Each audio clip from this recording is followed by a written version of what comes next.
వి gold trusted gold buyers తాకట్టులో ఉన్న బంగారాన్ని విడిపించి ఈ రోజు ఉన్న మార్కెట్ ధరకే కొనబడును. మరిన్ని వివరాలకు సంప్రదించండి 77107720. కలశయాత్రకు మన అఖిల భారత యాదవ సోదరులు అహ్మదాబాద్ తరఫున మన పెద్ద ఎత్తున వచ్చిన మన సోదరులందరికీ పాదాభివందనాలు.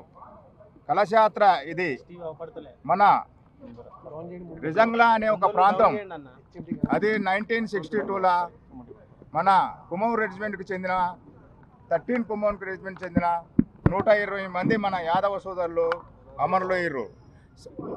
చైనా సైనికులు వేల సంఖ్యలో ఆ ప్రదేశాన్ని ఆక్రమించడానికి రావడానికి ప్రయత్నిస్తే మన సోదరులు మొత్తం 120 మందిని వాళ్ళని ఆపి మన భూభాగాన్ని రక్షించారు. అదే అక్కడి నుంచి తెచ్చిన మట్టి ఇది కలశయాత్రగా దేశమంతా తిరుగుతుంది. ఇది బీహార్ నుంచి ప్రారంభమై ఇప్పుడు మన 10 రాష్ట్రాలు కంప్లీట్ చేసి మన తెలంగాణ రాష్ట్రంకు రావడం జరిగింది. ఇది మహారాష్ట్ర గుర్ముట్కల్ అనే జిల్లా నుంచి నారాయణపేట్ మరియు మహబూబ్ నగర్ మరియు కల్వకుర్తి, నల్గొండ, సూర్యాపేట్, ఖమ్మం తర్వాత ఇప్పుడు ఇది మహబూబాబాద్ జరిగింది. ఇలా భారీ ఎత్తున మన ప్రజలు దీనికి మద్దతు ఇచ్చినందుకు నాకు చాలా సంతోషంగా ఉంది. నేను 18 సంవత్సరాలు చేశాను. ఈ అవకాశం దొరికినందుకు నేను చాలా గర్వపడుతున్నాను. భారత్ మాతా కీ జై, భారత్ మాతా కీ జై. సాధించుకుందాం. రిజంగ్ కలశ యాత్రకి విచ్చేసినటువంటి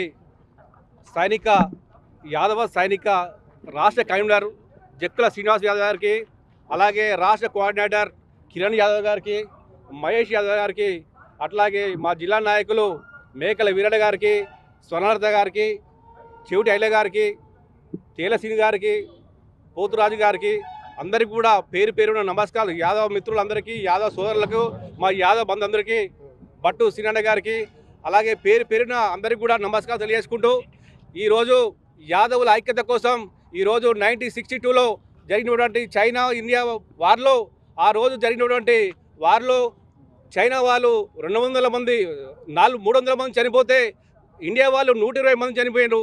దానిలో ఒక సామాజిక వర్గం, యాదవ సామాజిక వర్గమే, వారి యొక్క కృషి, వారి యొక్క త్యాగం, వాళ్ళ ఫలితమే ఈరోజు ర్యాలీ. ఈ ర్యాలీలో ఇది కలశంలో మట్టి కాదు, మా యాదవుల ఐక్యత, ఇది ఐక్యతగా నిలబడింది. అదే రేపు రోజున మా యాదవుల కోసం చేసేటువంటి యాత్ర, ఈ యొక్క సైకిల్ చేసిన పోరాటానికి రేపు మా యొక్క యాదవులందరూ కూడా ఐక్యతగా ఉండడానికి కూడా ఈ యొక్క యాత్ర దోహదపడుతుందని చెప్పి ఇది తెలియజేసుకుంటూ, తెలుగులో ఫాస్టెస్ట్ న్యూస్ ఇప్పుడు కొత్త అవతారంలో 5 సెకండ్లోనే పూర్తి వార్తా సమాచారం మీ చేతిలో. సోషల్ మీడియా ట్రెండ్స్ మీ కళ్ళ ముందుకే live TV and voice search ఆప్షన్స్తో ఇప్పుడే డౌన్లోడ్ చేయండి. యాప్ లింక్ డిస్క్రిప్షన్లో ఉంది.